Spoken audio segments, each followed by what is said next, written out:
मिथिला के महाराज जनक, जो बाहरी रूप से समृद्धि, वैभव और सत्ता से पूर्ण थे, भीतर से एक गहरी शांति की खोज में व्याकुल थे। राजमहल में सब कुछ था, पर आत्मा को तृप्ति नहीं थी। यही आंतरिक प्यास उन्हें ब्रह्मज्ञानी ऋषि अष्टावक्र के चरणों तक ले आए। विनम्र होकर उन्होंने प्रश्न किया, हे गुरुवर, वह ज्ञान कैसे प्राप्त होता है जिससे मुक्ति मिलती है? मुक्ति का वास्तविक स्वरूप क्या है? और वैराग्य कैसे उत्पन्न होता है जिससे साधना पूर्णता को प्राप्त हो सके? कृपया मुझे ये सब विस्तार से बताएं। राजा जनक का प्रश्न साधारण नहीं था। वे केवल शास्त्रों का ज्ञान नहीं चाहते थे, वे जीवन का सार जानना चाहते थे। वे जानना चाहते थे कि ज्ञान का वास्तविक स्वरूप क्या है, उसका कारण क्या है और उसका फल क्या है। मुक्ति क्या केवल मृत्यु के बाद मिलती है या जीवित रहते हुए भी संभव है? वैराग्य क्या संसार का त्याग है या मन की आसक्ति का अंत? आत्मा वृद्धि कैसे होती है, उसके भेद क्या हैं और वह स्थायी कैसे बनती है? ऋषि अष्टावक्र ने देखा कि यह जिज्ञासा दिखावे की नहीं है, यह एक जागृत आत्मा की पुकार है। जब प्रश्न सच्चा होता है, तब गुरु का उत्तर भी कृपा बनकर प्रकट होता है। उन्होंने समझ लिया कि राजा जनक आत्मविद्या के पूर्ण अधिकारी हैं, क्योंकि आत्मज्ञान केवल शब्दों से नहीं, बल्कि योग्य पात्र को ही प्राप्त होता है। आत्मविद्या साधनों से प्राप्त होती है। इसलिए अष्टावक्र आगे साधना, वैराग्य और ज्ञान के मार्ग का विस्तार से वर्णन करते हैं। ये प्रश्न केवल राजा जनक का नहीं है, ये हम सबका प्रश्न है।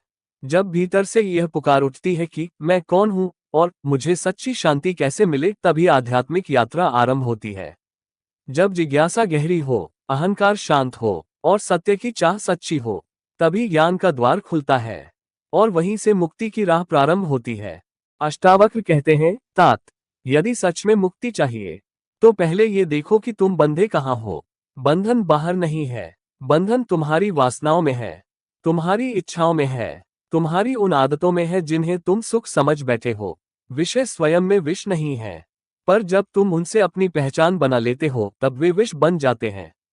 स्वाद में मधुर लगते हैं, पर अंत में चेतना को सुन्न कर देते हैं। जैसे कोई धीरे धीरे जहर पीता रहे और उसे अमृत समझता रहे। संसार का भोग गलत नहीं है, पर भोग में खो जाना अज्ञान है। त्याग का अर्थ भागना नहीं है, त्याग का अर्थ है जागना। जब जागृति आती है तो पकड़ अपने आप छूट जाती है। जिस दिन तुम देख लोगे कि यह सब क्षणभंगुर है, उसी दिन आसक्ति ढलने लगेगी। और अष्टावक्र केवल मना नहीं करते, वे विकल्प भी देते हैं। वे कहते हैं, यदि विष छोड़ना है तो अमृत धारण करो। क्षमा को अमृत की तरह पियो, क्योंकि क्रोध तुम्हें जलाता है, दूसरे को नहीं। दया को अपने हृदय में बहने दो, क्योंकि कठोरता आत्मा को सूखा देती है। सरल बनो, क्योंकि जटिलता अहंकार का खेल है। संतोष को अपनाओ, क्योंकि चाहते अनंत है और जीवन सीमित। सत्य में जियो, क्योंकि असत्य तुम्हें भीतर से बांध देता है। ओशो कहते, मुक्ति कहीं भविष्य में नहीं है, यह इसी क्षण संभव है। यदि तुम देख सको कि तुम्हारी जंजीरें तुम्हारे ही हाथ में हैं और उन्हें छोड़ना भी तुम्हारे ही हाथ में है। विषयों को विष समझना रिप्रेशन नहीं है, ये जागरण है। और सद्गुणों को अमृत समझकर जीना कोई नैतिकता का बोझ नहीं, ये चेतना की सुगंध है। मुक्ति पाने के लिए संसार छोड़ना आवश्यक नहीं, पर संसार की पकड़ छोड़ना अनिवार्य है। जब पकड़ छूट जाती है और हृदय क्षमा, दया, सरलता, संतोष और सत्य से भर जाता है, तब मुक्ति कोई लक्ष्य नहीं रहती, वह तुम्हारी स्वाभाविक अवस्था बन जाती है। राजन, अब फिर से सुनो, पर इस बार शब्द मत सुनो, उनके पीछे की निस्तब्धता सुनो। आप विश्वव्यापी दिव्य चेतना के अंश हैं। अंश भी कहना ठीक नहीं, क्योंकि अंश कहो तो सीमा आ जाती है। आप उसी चेतना की अभिव्यक्ति हैं। जैसे सूर्य की किरण सूर्य से अलग नहीं होती, वैसे ही आप अस्तित्व से अलग नहीं हैं। अजर, अमर, नित्य, ये शब्द केवल सांत्वना नहीं है, यह आपके होने का तथ्य है। जो जन्म लेता है वह मरता है, शरीर जन्मा, शरीर मरेगा, पर क्या आपने कभी अनुभव किया कि मैं जन्मा? जन्म की घटना हुई, पर जानने वाला पहले भी था। राजन, आप न पृथ्वी हैं, हालांकि शरीर पृथ्वी से बना है। आप न जल हैं, हालांकि शरीर में जल बह रहा है। आप न अग्नि हैं, हालांकि जठराग्नि जल रही है। आप न वायु हैं, हालांकि श्वास चल रही है। आप न आकाश हैं, हालांकि शरीर आकाश में स्थित है।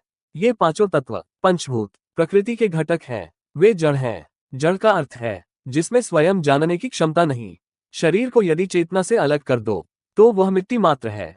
फिर ये मैं कौन है जो कहता है मेरा शरीर, मेरी श्वास, मेरे विचार? राजन, यही भूल है। जो मेरा कह रहा है वही साक्षी है। साक्षी का अर्थ है जो देख रहा है, जो जान रहा है। जब विचार उठता है, आप जानते हैं। जब क्रोध आता है, आप जानते हैं। जब शांति होती है, आप जानते हैं। वह जानना वही आत्मा है, और वह किसी तत्व का अंश नहीं है। तत्व दिखाई देते हैं, पर जानने वाला दिखाई नहीं देता। आंख सबको देखती है, पर स्वयं को नहीं देख पाती। वैसे ही आत्मा सबका साक्षी है, पर स्वयं दृश्य नहीं बनती। राजन, पंचभूत बदलते हैं। शरीर बचपन से अब तक बदल गया, पर जो बचपन में था, जो अब है, जो वृद्धावस्था में भी रहेगा, वह अपरिवर्तित है। उसी को आत्मा कहते हैं। वह स्वतः ज्ञानमय है, उसे किसी बाहरी प्रकाश की आवश्यकता नहीं। जैसे सूर्य को दिखाने के लिए दीपक की जरूरत नहीं, वैसे ही आत्मा को जानने के लिए किसी प्रमाण की जरूरत नहीं। वह स्वयं प्रकाश है, और जब ये समझ गहराई से उतरती है, तब भय समाप्त हो जाता है। क्योंकि भय शरीर का है, नाश का है। पर जो जान लेता है मैं नाशवान नहीं, उसके लिए मृत्यु भी एक घटना बन जाती है। राजन, आप जड़ पंचभूतों के अंश नहीं हैं। आप वह चेतना हैं जिसकी उपस्थिति से पंचभूत अर्थ पाते हैं। आप बिना शरीर के भी हैं, पर शरीर बिना आपके नहीं है। ये समझ ही मुक्ति का द्वार है। अब प्रश्न यह नहीं कि आप कौन हैं, प्रश्न यह है क्या आप इस सत्य में ठहरने को तैयार हैं। क्योंकि जानना सरल है, जीना साहस मांगता है। ठहरो, भीतर देखो। जो न बदला, जो न बदलेगा, वही तुम हो, अजर, अमर, नित्य, चैतन्य। ऋषिवर कहते हैं इन पंचभूतों से आपकी देह बनी है। मिट्टी, जल, अग्नि, वायु, आकाश, इन्हीं का ये संयोजन है शरीर। जिसे तुम मैं कहते रहे, वह केवल तत्वों का मेल है। पर आत्मा, आत्मा इनसे पृथक है। जैसे वस्त्र शरीर पर है, पर शरीर वस्त्र नहीं, वैसे ही शरीर आत्मा पर है, पर आत्मा शरीर नहीं। राजन, जब तुम देह को स्वयं से अलग देख लेते हो, सिर्फ विचार से नहीं, प्रत्यक्ष अनुभव से, तभी मन ठहरता है। मन का सारा अशांति का कारण है देह से तादात्म्य। मैं शरीर हूँ, यह मूल भ्रांति है, और इसी से भय है। मृत्यु का भय, रोग का भय, अपमान का भय। जब तुम जान लेते हो मैं शरीर नहीं, मैं विशुद्ध चैतन्य हूँ, तभी भीतर एक गहरा मौन उतरता है।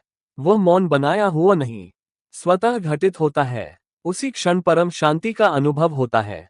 सुख बाहर से नहीं आता, वह भीतर से प्रकट होता है। उसी को जीवन मुक्ति कहते हैं। जीते जी मुक्त, न जंगल भागना, न संसार छोड़ना, सिर्फ पहचान बदलना। राजन, फिर ऋषिवर कहते हैं जब प्राणी स्वयं को अकर्ता जान लेता है, यही रहस्य है। कर्म होते हैं, पर मैं करता हूँ, ये भाव मिथ्या है। शरीर कार्य करता है, मन सोचता है, इंद्रियां भोगती हैं, पर आत्मा, वह केवल साक्षी है। जैसे आकाश में बादल चलते हैं, पर आकाश कुछ नहीं करता, वैसे ही जब तुम स्वयं को अकर्ता जान लेते हो, तभी अहंकार गिरता है। मैं कर रहा हूँ, यही बंधन है। फिर उपभोक्ता भाव, मैं भोग रहा हूँ, यही दूसरा बंधन है। जब ये भी गिर जाता है, तब शुद्धता प्रकट होती है।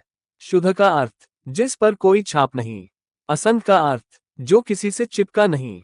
कमल की पत्ती पर जल टिकता है, पर भीगाता नहीं। ऐसे ही आत्मा संसार में होकर भी संसार से अछूती है। अब सुनो, अध्यास क्या है? अध्यास है जो मैं नहीं हूं उससे मैं मान लेना, देह को मैं मानना, मन को मैं मानना, विचारों को मैं मानना। यही भ्रम, यही अज्ञान। और जब ये भ्रम टूटता है, कुछ नया नहीं मिलता, सिर्फ झूठ हट जाता है।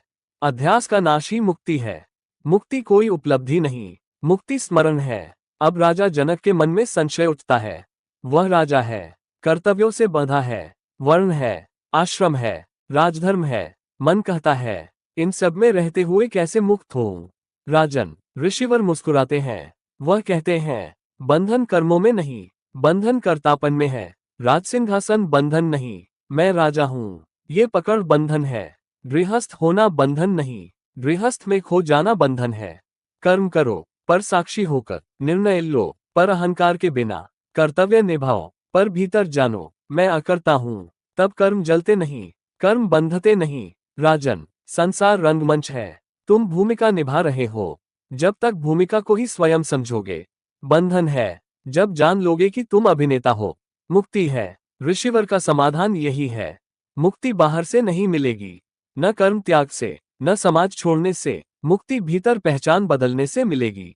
देह से साक्षी तक, कर्तापन से अकर्ता तक, अहंकार से मौन तक, यही मार्ग है। और जब ये स्पष्ट हो जाता है तब जनक राजा रहकर भी मुक्त होते हैं, क्योंकि मुक्ति परिस्थिति नहीं, स्थिति है, भीतर की स्थिति। अब प्रश्न यही है, क्या तुम कर्म में रहते हुए साक्षी बन सकते हो? यदि हाँ, तो मुक्ति अभी है, यही है। ठहरो और देखो, कर्म हो रहे हैं, पर क्या सचमुच तुम कर रहे हो? यहीं से द्वार खुलता है शांति। यदि तुम सचमुच आत्मज्ञान के जिज्ञासु हो, केवल शब्दों के संग्रह करता नहीं, तो पहली शर्त है अपने बारे में बनी हुई सारी धारणाओं को प्रश्न में रखना। ऋषिवर कहते हैं, तुम्हारी आत्मा न किसी वर्ण की है, न किसी आश्रम की। वर्ण शरीर का है, समाज की व्यवस्था का है, आश्रम जीवन की अवस्था का है। बचपन, यौवन, गृहस्थ, संन्यास, ये सब जीवन की भूमिकाएं हैं। पर आत्मा, क्या आत्मा ब्राह्मण होती है? क्या आत्मा क्षत्रिय होती है? क्या आत्मा गृहस्थ या सन्यासी होती है? राजन, आत्मा तो साक्षी है। जैसे आकाश के भीतर मंदिर भी है, मस्जिद भी है, महल भी है, झोपड़ी भी है, पर आकाश किसी का नहीं होता। वैसे ही शरीर किसी वर्ण में जन्म लेता है, जीवन किसी आश्रम में प्रवेश करता है, पर जो इन सबको जान रहा है वह इनसे बंधा नहीं है। यही असंगता है। असंग का अर्थ संपर्क में होकर भी चिपका न होना। कमल की पत्ती जल में है, पर जल उसे भिगो नहीं पाता। आत्मा संसार में है, पर संसार आत्मा को छू नहीं पाता।